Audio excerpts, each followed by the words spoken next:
영혼을 살리는 말, 죽이는 말 공부하겠어요. 오늘 8장 목적지에 도달하기인데요. 지금까지 우리가 배운 것을 짧게 요약해 보면 한마디로 말은 하나님께 속하여 있기 때문에 우리가 하는 모든 말은 하나님의 기준에 합당해야 되고 하나님의 계획하심을 따라야 한다. 그래서 우리는 말할 때 하나님을 나타내고 왕이신 하나님의 영광을 돌리는 것이 우리의 목표라는 것을 배웠어요.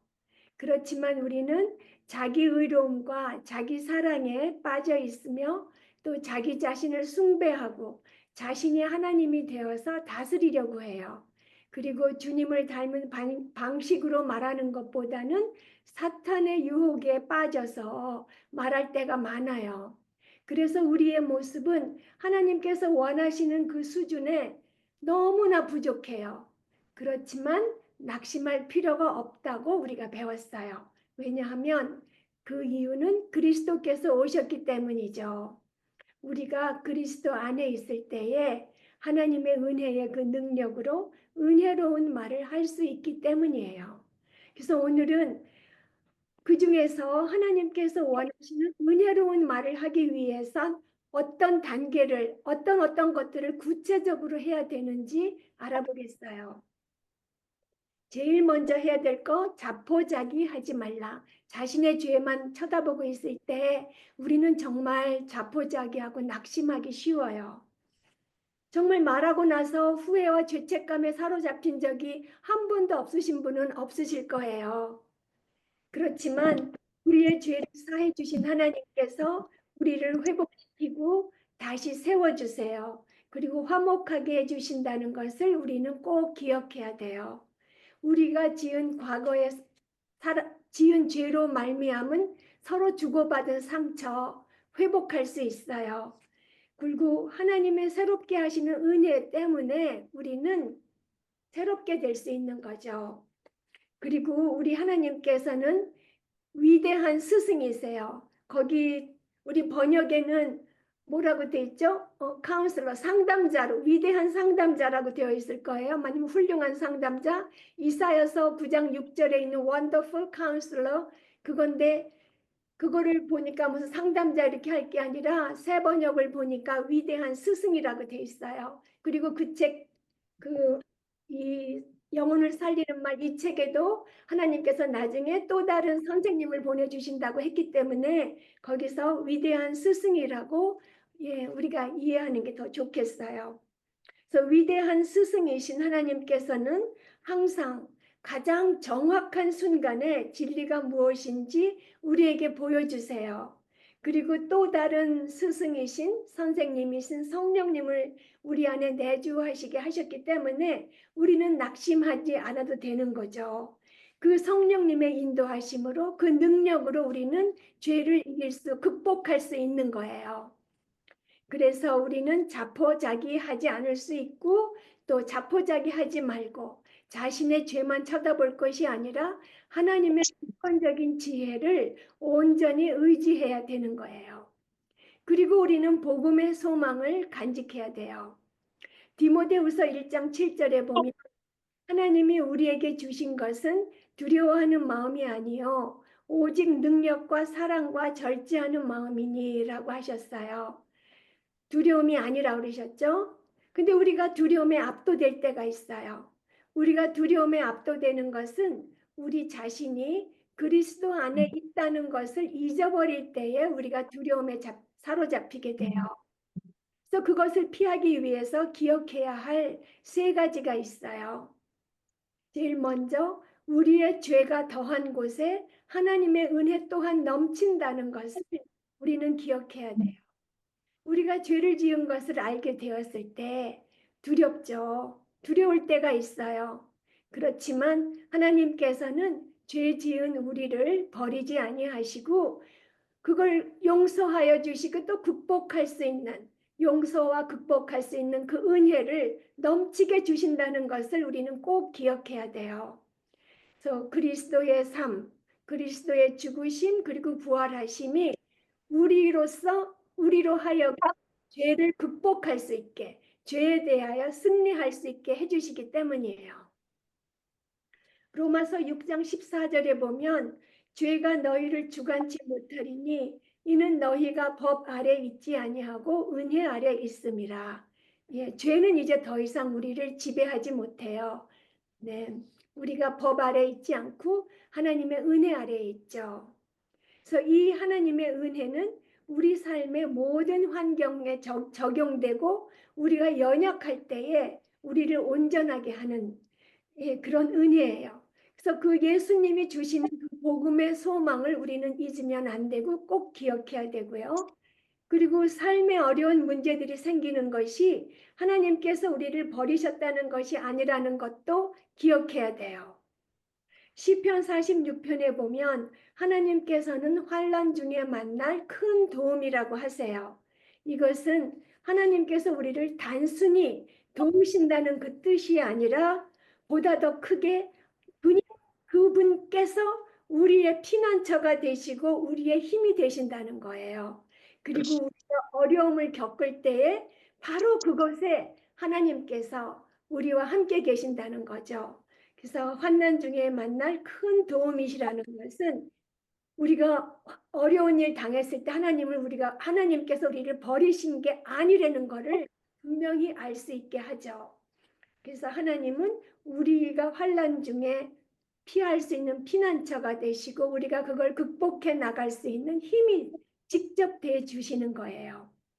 어려움이 있을 때, 어려움을 당할 때 바로 그것에 우리와 함께 계신다는 거죠. 우리를 버리신 게 아니고. 또 우리가 또 기억해야 될 것은 하나님의 부르심은 높고 그리고 죄인인 우리의 상태는 너무나 절망적이죠. 그래서 하나님께서는 우리의 죄를 용서해 주시는 것만으로는 충분치 않다는 것을 잘 알고 계시다는 것. 그걸 우리는 기억해야 돼요. 그래서 하나님께서 어떻게 하셨냐면 우리를 용서하시고 나서 그것만으로는 또 역시 우리가 절망적인 상태에 빠지는 거예요. 지은 죄만 용서받았지 또 그 다음에 새 삶을 살 힘이 없는 거잖아요. 그래서 성령님께서 우리 안에 내주하게 해주신 거죠. 그래서 그 성령님께서 우리 안에 역사하시게 해주신 거예요. 에베소서 3장 20절은 이렇게 말씀하세요. 하나님께서 우리 가운데서 역사하시는 능력대로 우리가 구하거나 생각하는 모든 것에 더 넘치도록 능히 하시는 분이라고 얘기해요. 하나님께서 역사하시는 능력대로 우리가 원하고 구하고 간구하는 그것에 더 넘치도록 하신다는 그런 말로 하나님과 우리의 그 신비로운 연합된 관계를 말하고 있는 거예요. 그래서 하나님의 능력이 우리 안에 거하실 뿐만 아니라 능력으로 역사하고 계신다는 것을 우리는 잊으면 안 돼요. 그래서 이렇게 하나님께서는 우리가 하나님의 뜻을 행하라고 말씀하실 때 우리 보고 이렇게 해라 말씀하실 때에 우리가 그 말씀을 준행하는 데 필요한 것을 공급하지 않으면서 그냥 무조건 해라 이렇게 안 하신다는 거예요. 그래서 만일 우리에게 홍해를 건너라고 하신다면 하나님께서는 배를 보내주시거나 다리를 놓아주시거나 물을 갈라주시거나 아니면 수영을 해야 되면 우리로 하여금 수영할 수 있는 능력을 주신다는 거죠. 하나님께서는 그 능력이 그러니까 용서해 주신 것만으로는 안 되고 우리가 또 살아갈 수 있는 능력을 주셨다는 것을 우리는 기억해야 되는 거예요. 그래서 말에 대한 하나님의 목적을 우리가 이룰 수 있도록 성령님을 보내주셨어요. 그래서 죄를 용서하시며 능력으로 함께 하시겠다는 주님의 약속을 믿고 우리는 용기를 내야 돼요. 그 다음에 우리가 점검해 봐야 될 게 있는데요. 나의 말의 열매가 무엇인지 살펴보고 그 뿌리를 밝혀내야 돼요. 나의 말이 어떤 열매를 맺고 있는지요. 격려하고 희망을 주는지 아니면 절망시키고 분열시키고 아프게 하는지 살펴봐야 되는 거죠. 그런데 사탄은 나의 말에 그런 어떤 나쁜 열매가 맺힌 것을 다른 사람이나 어떤 환경, 나쁜 환경 때문에 그렇게 됐다고 믿게 하려고 해요. 그런 것에 다른 사람이나 어떤 나쁜 환경에다가 책임 전가를 하게 하는 거죠. 그 사람이 나를 화나게 했기 때문이지. 난 원래 착한 사람인데. 그리고 그날은 내가 몸이 너무 안 좋았어. 그래서 예민했기 때문에 그렇게 화를 냈어. 그리고 난 단지 그 사람한테 요점을 정확하게 말하고 싶었을 뿐인데 그 사람이 잘못 이해했어. 그리고 내가 술 먹어서 그래. 술 때문에 그렇게 말을 했어. 라고 변명하면서 책임 전가하게 해요. 이런 게 변명과 책임 전가는 사탄이 우리를 유혹하는 하게끔 해서 그렇게 하게끔 하는 거예요. 왜냐하면 나쁜 환경이나 술 같은 것이 애초에 우리 마음에 없던 것을 말하게 하지 않아요. 말은 우리 마음에 있는 것이 나오는 거예요. 그래서 모든 이렇게 나쁜 환경을 핑계대고 술에 핑계대는 이런 것들은 하나님께서 분명히 핑계댈 수 없다고 하신 그 말씀에 반대해서 반대되는 일을 하는 것이에요. 변명하는 거죠. 하나님께서 변명할 수 없다, 핑계댈 수 없다. 그 네 말은 네 마음에서 나오는 것이다 한 말에 반대하기 위해서 변명하는 말을 하는 거죠. 그래서 갈라디아서 6장 7절 하반절에 보면 사람이 무엇으로 심든지 그대로 거두리라고 하셨고요. 누가복음 6장 45절에 보면 선한 사람은 마음에 쌓은 선에서 선을 내고 악한 자는 그 쌓은 악에서 악을 내나니 이는 마음에 가득한 것을 입으로 말한다고 하셨어요. 하시면서 말의 문제는 항상 마음의 문제를 나타낸다고 하셨어요. 제가 한국에 있을 때 이제 성경을 읽을 때 그때도 저는 그렇게 생각했어요. 제가 막 화를 내고 신경질 내고 짜증 내는 거는 우리 애들 때문이라고 생각했었어요. 애들이 나를 화내게 하고 신경질 나게 하고 말을 안 들어서 내가 짜증이 난다 이렇게 생각을 했는데 이걸 읽으니까 내 속에 악이 있어서 그 악이 나온 거잖아요. 뭐 그땐 막 진짜 너무 진짜 무너지고 내가 진짜 끔찍한 죄인이구나. 애들한테 여하태까지 책임 전가를 하고 살았는데 그 죄가 애들의 죄가 아니라 저의 죄였다는 거 그때 알았어요. 그래서 경건한 변화는 거룩하게 되려면 자신의 말에 열매를 직시하고 그 열매가 자신의 마음에 있는 씨앗에서 맺혔다는 것을 인정해야 돼요. 바로 그런 겸손한 자세에서 경건한 변화가 시작되는 거죠. 그리고 이제 용서를 구해야 돼요. 이게 내 말의 열매가 나쁘게 맺혔구나. 이런 걸 알았으면 이제 용서를 구해야 되는 거죠. 요한일서 1장 9절. 만일 우리가 우리 죄를 자백하면 그는 미쁘시고 의로우사 우리 죄를 사하시며 우리를 모든 불의에서 깨끗하게 하실 것이요. 라고 하셨어요. 그리고 잠언 28장 13절에는 자기의 죄를 숨기는 자는 형통치 못하나 자기 죄를 숨기는 자는 형통하지 못한다고 말씀하셨어요. 그러니까 고백하지 않은 죄가 있으면 우리 마음에 그게 있으면 우리 영혼의 생명을 질식시키죠. 그래서 우리는 자신에게 물어봐야 돼요. 내 마음과 입에 있는 죄는 구체적으로 어떤 것들이 있는지 스스로 질문해 봐야 돼요. 그리고 죄가 생각나면 자기 죄를 숨기거나 합리화시키면 안 되는 거죠. 주님께 용서를 구해야 돼요. 그리고 나서 내가 나쁜 말을 하고 화를 냈던 그 상대방에게 용서를 구해야 되는 거예요. 그래서 그렇게 할 때 성령님께서는 우리를 예수님의 형상으로 만들어 나가세요. 그래서 우리 영혼에 성령의 열매가 맺히고 그 마음에 있는 성령의 열매가 우리 입으로 나오게 되는 거죠. 그래서 이렇게 용서를 구하는 것은 하나님의 말씀에 순종하는 말을 하는 기초가 돼요. 하나님과 관계가 회복되기 때문이죠. 우리가 하나님께 죄를 용서를 구할 때 그리고 나서 하나님께서 용서하여 주시고 하나님과의 관계가 회복되기 때문에 우리가 하나님의 뜻에 합당한 말을 하는 그런 순종하는 지표가 되는 거예요. 그래서 우리가 용서를 구할 때에 하나님의 용서를 받고 하나님의 그 풍성한 능력으로 우리는 변화될 것이에요. 그리고 또 우리한테 죄를 짓는 사람들이 또 있죠. 그 사람들의 죄도 용서해야 되는 거예요. 그러니까 다른 사람들의 죄를 용서하는 데는 두 가지 측면이 있어요. 먼저 법적으로 용서하는 거죠. 법적으로 용서한다는 것은 하나님께 나와서 누구누구가 이렇게 했는데 주님 그 죄를 제가 갚지 않고 주님께 맡기겠습니다 하고 다른 사람들의 죄를 나는 놓아준다. 내가 그거를 꼭 붙잡고 곰곰이 생각하고 맨날 그걸로 괴로워하지 않겠다. 이거 주님께 맡깁니다 하고 다른 사람의 죄를 기꺼이 주님께 맡긴다는 뜻이에요. 그래서 그 죄에 대한 원수 갚는 것과 원수 갚는 것에 대한 모든 권리와 그 소원을 하나님께 맡기는 거죠. 그리고 로마서 12장 19절에 이렇게 돼 있어요. 너희가 친히 원수를 갚지 말고 우리 보고 친히 원수 갚지 말래요. 그리고 하나님의 진노하심에 맡기라. 기록되었으되 원수 갚는 것이 내게 있으니 내가 갚으리라. 고 주님께서 말씀하셨어요.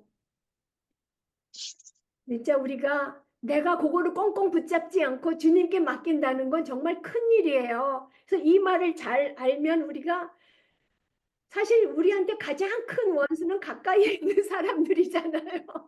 그 사람들한테 하나님이 원수를 갚아주시면 어떡하겠어요. 그러니까 막 우리도 막 용서하고 예 그들을 위해서 복을 빌어주게 되는 것 같아요.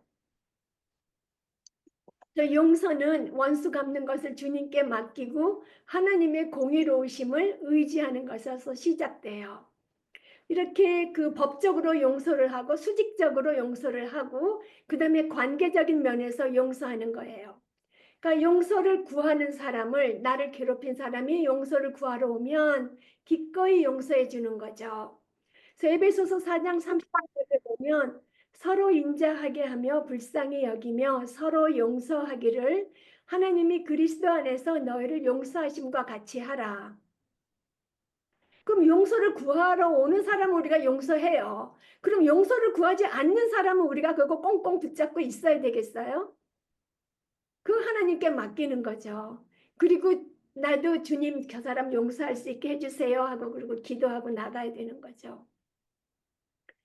또 다른 사람을 용서하지 않는 것은 우리가 변화하는 데에 가장 큰 장애물이 돼요.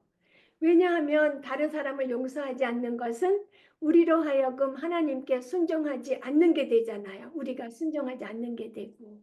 그리고 용서하지 않는 것은 우리가 하나님의 명령을 반대하면서 대적하게 되는 거잖아요. 하나님을.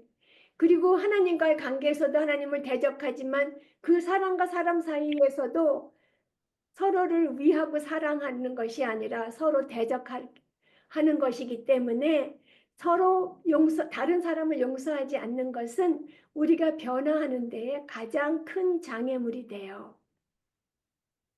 그리고 삶의 습관을 바꿔야 돼요. 옛 생활을, 옛 버릇을 벗어버려야 되는 거죠. 그리고 새로운 언어 습관을 갖겠다는 구체적이고 실제적인 헌신을 옷 입는 것이 필요해요. 옛 생활을, 옛 버릇을 벗어버리고 새 버릇을 입는 것이죠. 그래서 언어 습관에 대한 결심은 성경 말씀에 기초한 살아있는 믿음과 내가 주님 면전 앞에 서 있음을 깨닫는 살아있는 믿음이 필요해요. 그 언어 습관을 새롭게 하겠다 결심할 때 살아있는 믿음이 필요한데요. 어떤 믿음이냐 하면은 하나님께서 내게 요구하시는 것은 가장 옳고 가장 좋은 것이다라는 것을 분명하게 믿어야 돼요. 그리고 하나님께서는 내가 있는 곳마다 항상 함께 하시면서 내가 하나님께서 원하시는 일을 하고자 할 때에 필요한 모든 것을 공급해 주신다는 것을 분명하게 믿어야 되는 거죠. 그래서 우리가 변화하려고 할 때, 삶의 습관을 바꾸려 할 때 살아있는 믿음이 필요해요. 하나님께서 요구하는 것이 억울하고 말도 안 되는 일이 아닌 거죠. 가장 좋고 가장 옳은 일이라는 그런 걸 믿어야 되고요. 또 하나님께서 나 혼자 그냥 끙끙거리고 하려는 게 아니라 함께 하시면서 하실 힘을 주신다는 것을 믿어야 되는 거예요. 그리고 또 잘못된 말을 했을 때 잠깐 중단하고 서로 이런 식으로 말하지 않기로 했잖아. 우리 잠깐 멈추었다가 주님이 기뻐하시는 방법으로 말하자. 잠깐 멈추자. 이렇게 서로 이야기를 막 말이 이렇게 뜨겁게 막 예, 점점점 이렇게 될 때 잠깐 멈추자. 이렇게 하는 것이 경건한 말을 하는 데에도 좋은 결과를 가져올 수도 있어요. 그리고 우리는 또 기회를 찾아서 선한 말을 해야 되는데요. 우리가 그 곤란했던 아주 어려운 환경들을 우리가 다시 생각해야 돼요. 이거는 하나님의 그 완전한 주권적인 선하신 주권적인 계획에서 일어나게 하신 일이라는 그런 우리가 새로운 관점을 가져야 되는데요. 그래서 갈등의 근원이었던 상황이나 어떤 그 두렵고 공포스러웠던 그 환경들이 이제는 주님의 은혜를 경험하면서 내가 순종을 하는 그런 기회로 생각해야 되는 거예요. 그래서 냉소주의나 두려움에 빠지지 말고 의심하지 말고 현실 도피하지 말고 담대하게 살면서 구속의 말을 할 기회를 놓치지 말아야 되는 거죠. 그리고 그 어려운 속에서 서로 받아치고 그렇게 서로 그런 말만 할 게 아니라 정말 우리가 두려움에 빠지지 말고 주님이 함께 하신다는 것을 기억하면서 구속의 말을 할 때에 하나님께서 능력을 주신다는 약속을 꼭 붙들고 주님을 의뢰하면서 해야 되는 거죠. 하나님의 그 힘이 없이는 우리는 절대로 할 수 없어요. 그래서 구속의 말을 할 기회가 왔을 때 서로 상승되는 기분이 되었을 때나 아니면 다른 사람을 이렇게 격려해 줄 때 구속의 말을 할 기회가 왔을 때 주님께서 능력을 주신다는 약속을 꼭 붙들고 은혜의 말을 할 수 있어야 돼요. 그리고 할 말을 주의 깊게 선택해야 되죠. 우리가 정말 아까 괜히 너무 성급하게 말해서 좀 더 생각을 했어야 되는데 신중하지 못하고 우리가 후회할 때가 참 많죠. 그리고 한 말을 취소할 수만 있었으면 하고 괴로울 때가 많아요. 잠언 15장 28절에 보면 의인의 마음은 대답할 말을 깊이 생각하여도 악인의 입은 악을 쏟느니라 하고 말씀하세요. 예, 나쁜 말을 막 쏟는 거는 상대방이 나를 그렇게 만든 게 아니라 내가 악인이고 어리석어서라는 거죠. 그래서 말하기 전에 현명하게 할 말을 선택해서 잘 생각하고 선택해서 하나님의 영광과 주변 듣는 사람의 그 유익을 위해서 말해야 되는 거예요. 할 말을 주의 깊게 선택해야 되고요. 또 나 자신의 연약함을 우리는 고백해야 돼요. 인정하고 고백해야 돼요. 고린도후서 12장 9절에 바울이 나의 여러 연약한 것들에 대하여 자랑하리니 라고 했을 때 바울은 자신이 연약해지는 것이 좋다고 한 게 아니에요. 내가 연약한 상태에 있을 때에 그리스도의 능력이 함께하기 때문에 자신의 연약함을 자랑한다고 한 거예요. 우리가 자신이 연약한 줄 알면은 하나님께 의뢰하게 되죠. 기도하게 되죠. 그래서 연약함을 자랑한다고 한 거죠. 그래서 우리의 연약함이 주님의 역사하심을 방해하는 것이 아니에요. 오히려 우리가 강하다고 생각하는 환상이 주님의 역사하심을 방해하죠. 우리가 주님께로 가까이 나아갈수록 주님의 말씀을 온전히 깨달을수록 주님과 동행을 오래 할수록 우리는 자신의 연약함과 무능력과 죄성을 더 많이 깨닫게 되는 거예요. 우리가 빛에 가까이 갈수록 더러운 게 더 잘 보이잖아요. 이 집안에서 옷에 뭐 묻은 것 같은데 잘 안 보이면은 불을 켜고, 뭐가 묻었나 잘 볼 때 불을 켜고, 아니면 해가 막 잘 비치는 창가 쪽에 가서 얼마나 더러운 게 묻었나 보잖아요. 그것처럼 우리가 주님께로 가까이 나아가고 주님의 말씀을 온전히 깨달을수록, 주님의 말씀에 비추어 볼수록 자신의 연약함과 죄성을 더 깨닫게 돼요. 그런데 우리는 때때로 자신의 연약함을 인정하지 않아요. 또 때로는 오히려 자신의 연약함에 너무 낙심해요. 이런 두 가지의 경우, 연약함을 인정하지 않거나 연약함 때문에 낙심에 빠지는 것은 복음을 제대로 이해하지 못할 때 일어나는 일이에요. 그리스도께서 우리가 연약하기 때문에 오신 거죠. 우리가 할 수 없는 일을 해 주시려고 오신 거예요. 우리가 예수님을 처음 영접할 때, 우리가 구원을 받을 때 우리 힘으로 하는 거 아니죠. 예수님의 그 은혜로 우리가 구원받잖아요. 그만큼의 큰 은혜가 현재에도 매 순간순간 필요한 거예요. 우리가 매 순간 주님이 주시는 그 은혜로 우리는 선한 말을 할 수 있고 하나님의 목적에 합당한 그런 말을 할 수 있게 되는 거죠. 그래서 그 하나님의 능력은 자신이 약하고 무능하다는 것을 아는 자를 위한 것이에요. 그리고 하나님의 약속도 자신이 연약하다는 것을 아는 자를 위한 것이고요. 하나님의 지혜는 자신이 어리석다는 것을 아는 자를 위한 것이에요. 그래서 자신이 연약한 것을 인정하고 고백해야 돼요. 그리고 사탄에게 기회를 내주지 말아야 돼요. 사탄으로 틈타지 못하게 해야 되는 거죠. 사탄은 거짓말하면서 미혹하는 영이에요. 선악과 진실함의 원수이고 의심과 반역과 분열과 파멸을 꾀하죠. 그리고 우리가 하나님으로부터 등을 돌려서 돌아서기를 바라요. 그리고 우리가 서로 대적하기를 바라고요. 사탄의 이런 미혹에 빠지지 않도록 우리는 빛 가운데로 나와야 되죠. 말씀 안으로, 하나님 안으로 나와야 돼요. 그래서 문제들을 숨기지 않고 용기 있게 솔직히 드러내야 돼요. 문제를 숨기는 것은 거짓의 시작이에요.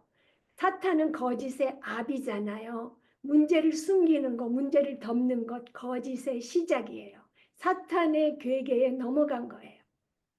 그래서 상대방의 말을 겸손히 듣고 진실하게 말해서 사탄에게 기회를 주지 말아야 돼요.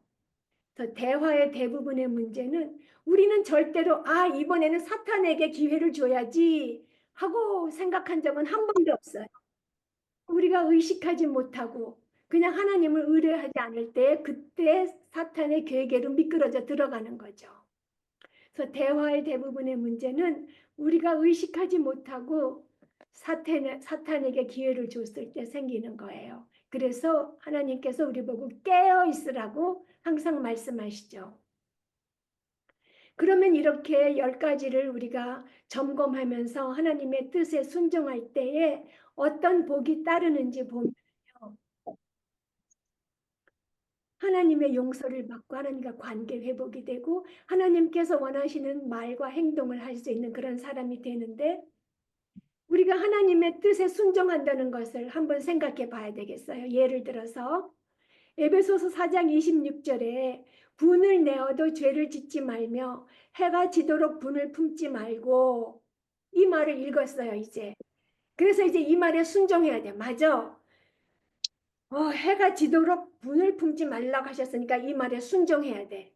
그래서 말싸움을 막 하고 나서는 잠들자고 버티는, 잠들지 않고 잠 안 자고 버티는 거죠. 예.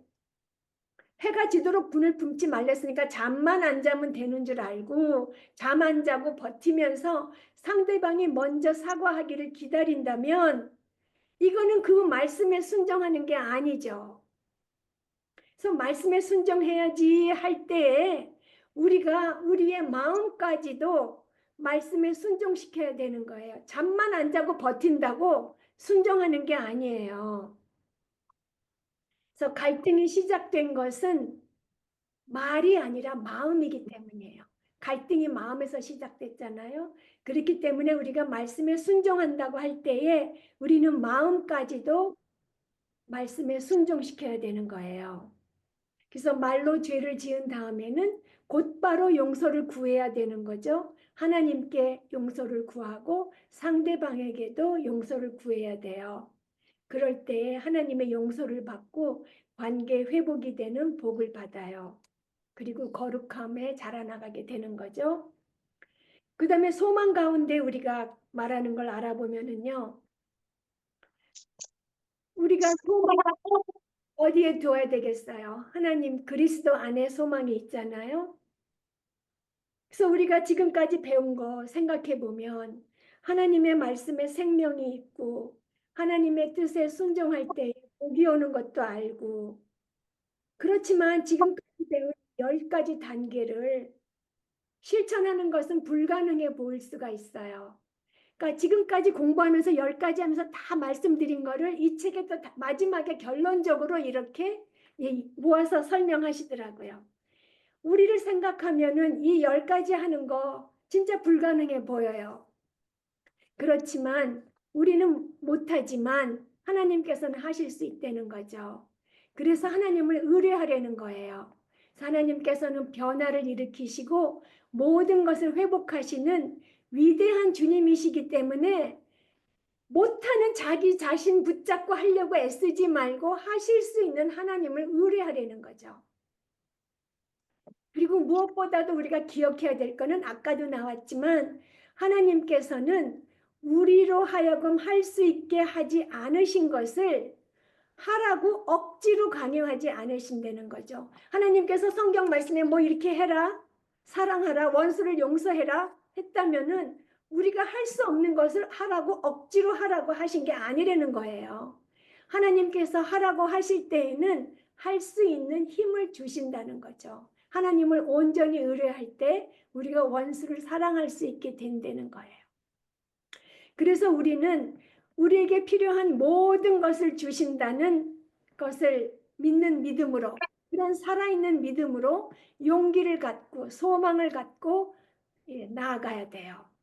그래서 우리가 하나님이 세워놓으신 그 목적지까지 도착할 수 있는 소망은 오직 주님의 죄사함과 은혜, 능력 주시는 은혜 안에서만 찾을 수가 있어요. 그러니까 다시 말하자면 소망은 오직 복음 안에만 있는 거죠. 세상에서 어떤 심리학적인 거 그 안에 있지 않아요. 그럴싸해 보이지만 심리학을 따라서 할 것이 아니라 복음 안에서 주님께서 내 죄 용서해 주신 것처럼 다른 사람에게 다른 사람 죄 용서하고 인자하게 하고 착하게 하고 사랑하라고 한 그 말씀 그리고 능력 주시는 그 복음 안에 오직 소망이 있어요. 그래서 지금까지 말씀드린 것을 기억해야 할 그 핵심 요점들을 또 다시 한번 말씀드려 보면은 제일 먼저 알아야 될 게 내 생각이냐 하나님의 생각이냐 둘 중에 어떤 거를 선택할 것이냐 선택해야 돼요. 내가 보기에 좋아 보이는 걸 선택해야 되나? 하나님께서 말씀하신 것을 선택해야 되나? 그때에 우리가 분명히 기억해야 될 것은 하나님께서는 우리 언어 생활에 대해 원대한 계획이 있으시고 그것은 우리의 계획보다 훨씬 더 탁월하다는 것을 우리는 기억해야 돼요. 하나님께서 갖고 계신 계획이 내가 내 소견보다 훨씬 더 탁월하다는 것을 믿고 하나님의 계획을 목표로 삼는 것이 변화의 시작이에요. 그리고 그 다음에 내 자신을 봐야 되는 거죠. 내 죄를 보는 거예요. 그래서 죄는 우리 언어 생활의 목표를 완전히 바꿔버렸죠. 내가 이기는 목표를 우리는 갖게 된 거예요. 그 결과 상처와 혼란과 갈등만 남았다는 것을 우리는 잘 기억해야 돼요. 그래서 나 자신의 말의 열매가 무엇인지 살펴보고 그 원인이 되는 뿌리를 찾아야 되고 그리고 자신의 죄와 연약함을 고백하며 하나님과 이웃에게 용서를 구하고 다른 사람의 죄를 용서해야 되는 거죠. 그리고 삶의 습관을 바꾸어서 옛 습관을 버리고 새 습관을 입고 실천해야 되는 거죠. 실천할 때 하나님의 능력으로 의뢰해서 해야 되고, 그리고 다른 사람들의 말에 귀를 잘 기울여서 듣기는 속히 하고 말하기는 더디해야 되는 거예요. 그래서 할 말을 주의 깊게 선택하고 사탄에게 기회를 주면 안 되고요. 그리고 세 번째로 예수님 안에서 우리는 하나님께서 원하시는 언어 생활을 위해 필요한 모든 것을 공급해 주시는 은혜를 받았다는 것을 알아야 돼요. 그래서 하나님께서 우리가 할 수 있는 모든 것을 주셨다는 것, 그리스도 안에서 성령님 안에서 우리는 할 수 있다. 하나님의 능력으로 할 수 있다는 것 기억해야 돼요. 그래서 자신의 연약함을 고백하고 그러는 것이 하나님의 강하심을 경험하는 비결이죠. 그래서 우리는 연약해서 할 수 없어요. 그렇지만 하나님께서는 하실 수 있죠. 그리고 하나님께서 우리에게 어떤 일을 하라고 하실 때에는 그 일을 할 수 있는 능력을 우리에게 주세요. 그리고 네 번째로 성경은 현재 상태로부터 하나님께서 원하시는 상태로 어떻게 변화될 수 있는지를 가르쳐 주세요. 말씀에 다 적혀 있어요. 그래서 우리는 성경을 주야로 읽고 묵상해야 되는 거죠. 묵상하고 그리고 하나님을 의뢰하고 그 말씀에 순종해야 되죠. 그래서 하나님을 의뢰하고 순종하기 위해서는 어떤 하나님이신가를 우리가 분명히 알아야 돼요.